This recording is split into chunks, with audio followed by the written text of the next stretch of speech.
The private investigator leaned over the small screen, watching impassively as the lovers lay naked on the hotel bed, recording the scene for a client. He sighed as he watched the impending end of the marriage. All these years later, I can't understand why a woman who has everything wants to ruin her own life like this. She's just a stupid broad, for God's sake. He leaned back in his chair and typed a message on his phone. Just one word. Slut, hit send, and it was done. He stared at the screen, waiting for the next action he knew was coming. He was instructed to keep recording until he was signaled to stop. He knew the woman's husband was about to enter the room. It wasn't the best decision, but he was assured that there would be no violence unless the rascal pounced. In that case, the husband would defend himself. It was a risk, and he knew it, but he was keeping a record, and there was a copy for him, too, if he needed it for any reason. Quickly, less than a minute later, there was a knock on the door of the room with the lovers prostrate naked on the bed. Room service. The man sighed, but got up from the bed and wrapped himself in a robe and threw a blanket over his reclining lover. The detective watched him approach the door. Showtime, he thought to himself. The man opened the door. The detective heard a muffled conversation. He knew what it was about. The client had outlined to him the expected development, but he was concerned about his husband's reaction when he came face to face with the man who had made him a cuckold. The detective hoped his colleague would be a restraining influence, but he was still nervous. The woman suddenly sat up on the bed, wrapped in the blanket. You could tell by her body language that something was wrong. She was sneaking around the bed away from the door. Her lover came into view, slowly heeled toward the bed, and when his feet touched the edge of the bed, he leaned back and stretched out next to his mistress, who by now began to cringe in desperation and repeat over and over again, "No, no, no, this can't be. No, please, no." It was then that he saw the gun in his husband's hands. Shit! He was too far away to stop what was happening now. He was helpless. "Don't do it, damn it, man! Just don't do it, damn it!" He thought of his coworker. Where the hell was he? The action in the hotel room had frozen. The conversation was muffled, but the woman was now openly crying. Her lover sat with his hands raised in surrender as the client stood before them. He listened in. "Okay, bitch. First of all, we're done, finito, kaput. Do you understand me? No, no, it's not what it looks like. Shut up if you don't want another hole in your head." She cringed, recoiling from him. She'd never seen him like this before. Then again, how many times before had her husband caught her in bed with another guy? His eyes drilled her as she sat wrapped in the hotel blanket. Her lover dared her for a split second and made a frantic movement toward her husband. The husband, who was praying for any excuse, lightning fast, put the barrel of the gun to his head. A satisfying crack brought a grim smile to the husband's face. The woman saw it and shuddered. Her scream tensed her husband.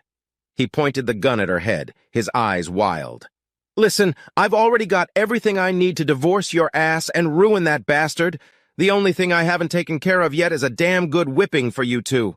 Just don't give me any more reason. Sit still and be quiet." He paused, as if trying to calm himself down. "I'm not prone to violence." He smiled, waving the gun in front of his lovers.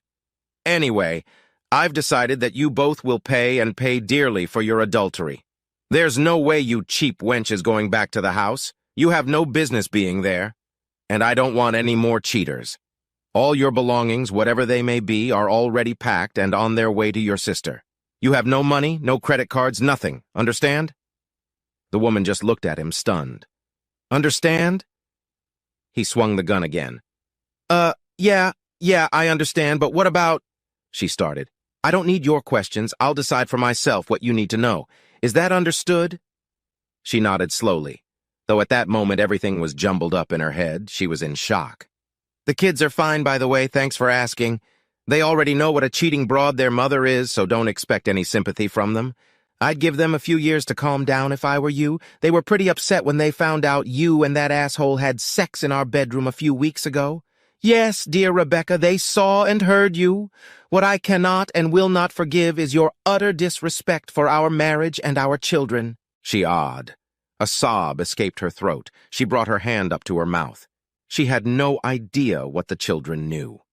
The realization made her think feverishly, remembering how her lover had snuck into her house and they had ended up in bed for almost an entire day.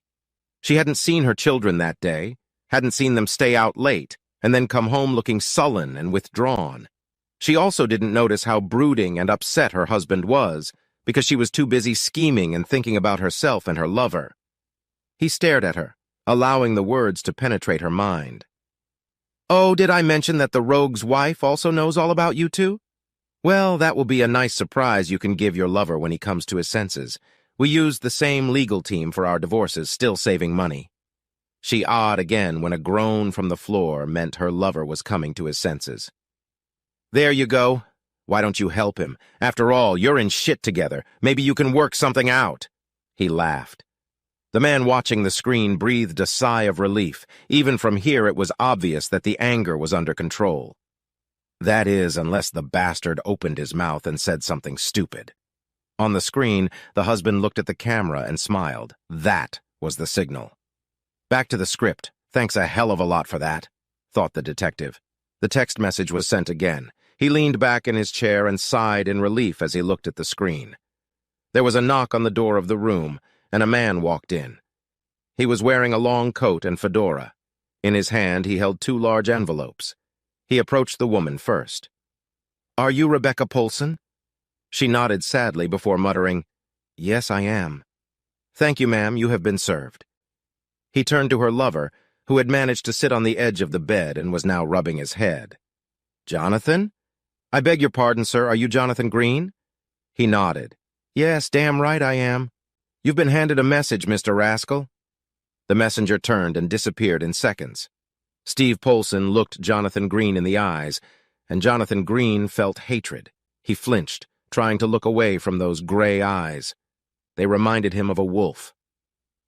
"By the time you realize this, I'll have your life in a big way. You'll get what you deserve from your wife, but I'll get what I deserve soon enough, buddy. Your wife doesn't want you home. She's taken her kids to her parents, and as you know, her daddy has the resources to really screw up your life. So, buddy, there's no need for me to do time for you pair of crooked scoundrels. I'll leave you now. I wish you a good life, and I'm sure you'll have plenty to talk about, so I'll leave you lovebirds alone." With these words, he turned and left the room. The lovers sat on the bed, staring at the envelopes, wondering what the hell had just happened. The man watching the screen let out a huge sigh of relief, but continued to watch. Jonathan Green pulled out his cell phone and called his wife. That didn't go over too well. Rebecca Polson, sitting in a near catatonic state, could hear the woman's sarcastic voice.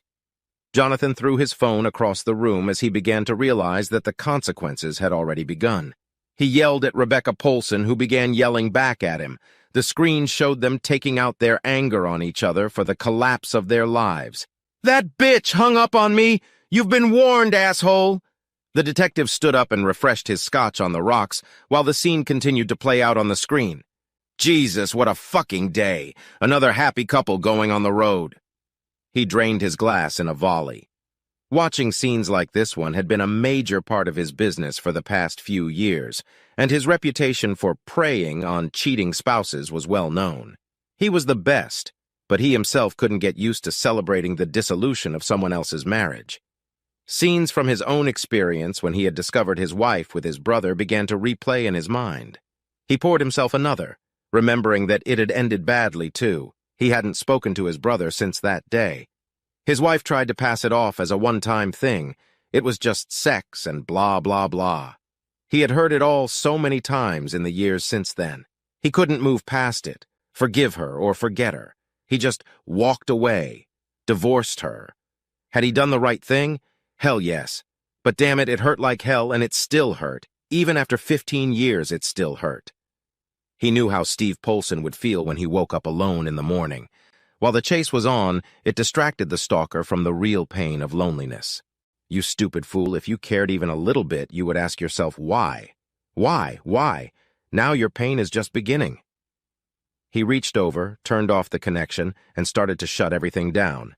His cell phone rang. He opened it and asked, "Steve, are you okay? You had me worried for a bit." "Yes, I have everything written down and will have it ready for you tomorrow. See you then. Bye."